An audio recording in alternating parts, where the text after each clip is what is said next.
Let's go ahead and do another physics problem. A rocket is launched upward from rest with an acceleration of 36.5 meters per second squared. After 6.2 seconds, it runs out of fuel.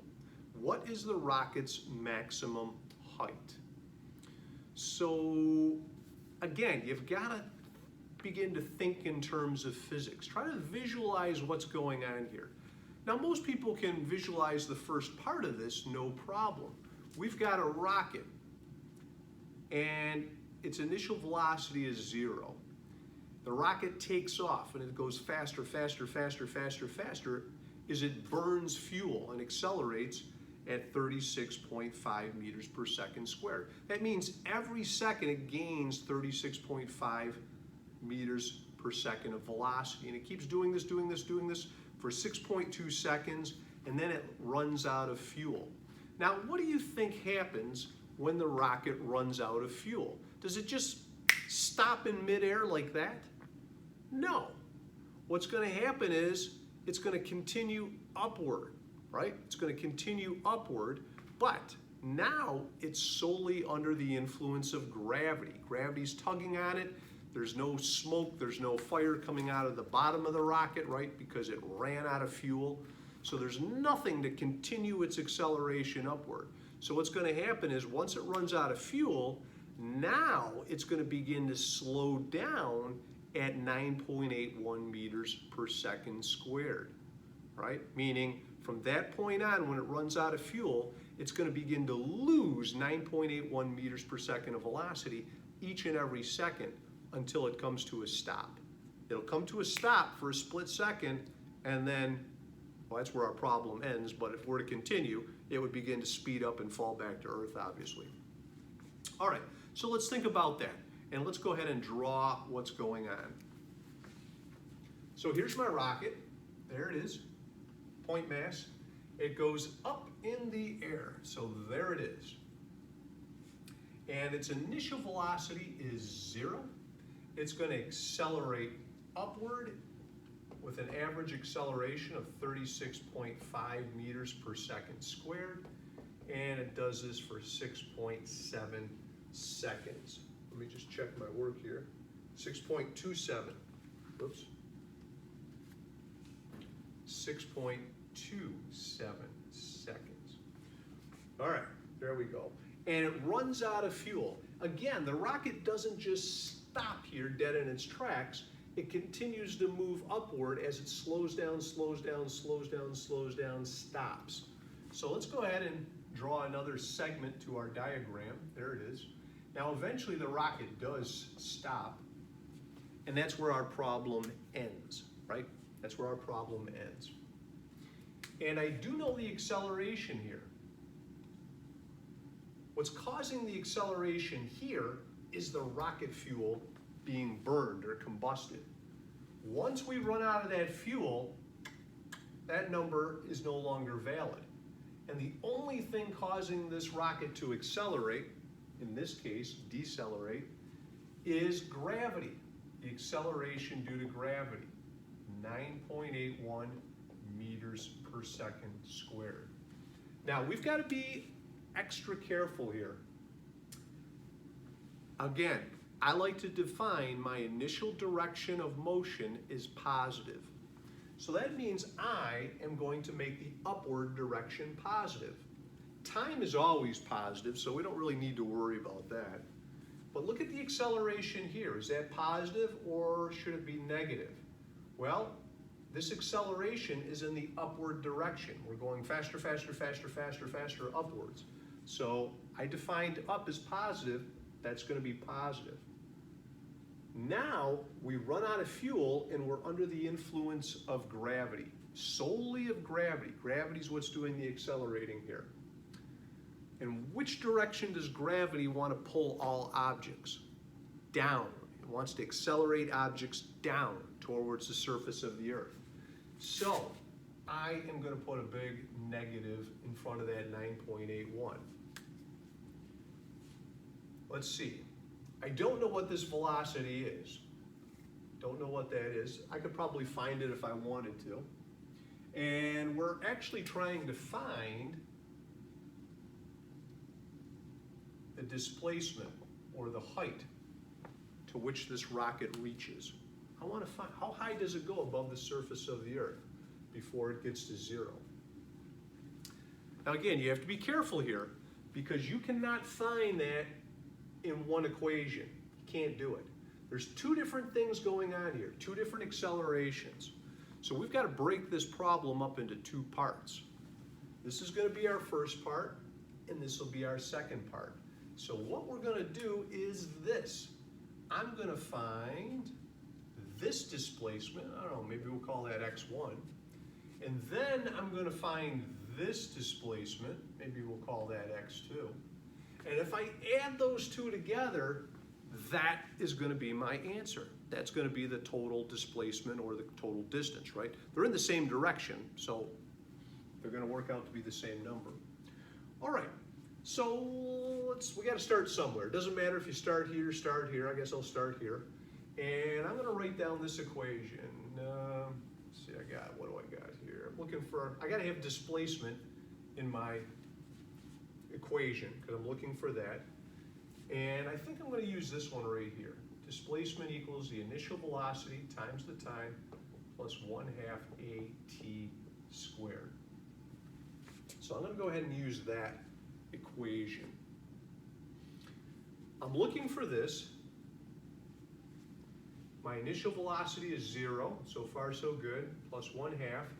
My acceleration is 36.5 meters per second squared, and then t squared. Oh, I do have t. Thank goodness. All right, 6.27 seconds. Don't forget to square that. And I'm good to go here. All I got to do is square that, multiply that, take this, square it, multiply it by that, multiply it by 0.5. And what I get is 717.46, 717.46 meters. We don't want to round off here because that's not our final answer. But I was able to get that. So I've got that first segment. And again, I use that equation. You know, I said, why don't you use this equation? All right. I don't know the final velocity here, so don't know that. And I don't know that. That's one equation, two unknowns. I can't solve for that. Can't solve for it. So that's one of the reasons why I chose this equation. I was looking for displacement, and I had all the other information that I needed. All right, let's go up here and try to work with this segment. I could try to use this equation again, right? I'm looking for x, okay, no problem there. I don't know the initial velocity here, so that's a problem. I got the acceleration, I don't know the time from here to here. So again, one equation, two unknowns. I can't use that equation here. What if I tried this one? Velocity final squared equals velocity initial squared plus 2ax. Well, I know my final velocity, 0. Uh-oh. I don't know this initial velocity for this segment. I don't know that. I do know the acceleration, and I am looking for the displacement. So I'm kind of stuck again. In fact, there's no equation that's going to get me that displacement right off the bat. What I think I'm going to do is this. If I could find that initial velocity, and that initial velocity here, right, for this, is equal to the final velocity for this segment. So if I could find the final velocity for this here, that is my initial velocity for this segment there. Let's try to do that. Let's try to do that. All right, I'm going to try to find the final velocity for this segment. And I'm going to use this equation. Average acceleration equals change in velocity over time. I'm going to go ahead and expand it. Final minus initial over time. Look at this. I have the average acceleration. I'm looking for the final velocity of this segment. I know the initial velocity, and I know the time, 6.27 seconds. Great, let's go ahead and do that. 36.5 meters per second squared. Velocity final, that's what I'm actually looking at, looking for there, minus the initial, which is 0, over the time, which is 6.27 seconds. So my final velocity is going to work out to be 228.855. So 228.855 meters per second. Don't round off, that's not a final answer. Now, that final velocity for this is the initial velocity for that. So I'm going to take this number and I'm going to substitute it in for my initial velocity up here. So 228.855 meters per second, square it, plus 2, the acceleration, negative 9.81 meters per second squared, and then my displacement, what I'm looking for. Now, I should get a positive displacement, right? Because the displacement is in the upward direction, and I defined upward as positive. So let's go ahead and solve this. So I'm going to take that number, I'm going to square it, that's a positive number, and then I'm going to take it and I'm going to bring it over to the left side, which makes it negative.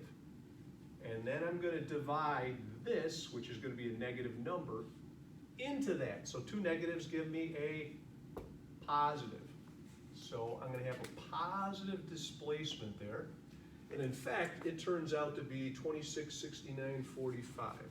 2669.45 meters, right? Which is actually quite a bit more than that. All right, so now this is x sub 2. And remember, this was what? X sub 1. Now I'm good. I can take these two numbers, that, and I can add them together. And when I do, I get 3386.9 meters. All right? And if you're using significant digits, you could round off to 3 significant digits. So 1, 2, 3, so this would be 3,390 meters, right? That would be your final answer. So that's how you're going to do that type of a problem. And let's look at part B. How long does this take? So how long does it take to go from here to here? Right? How long does that take?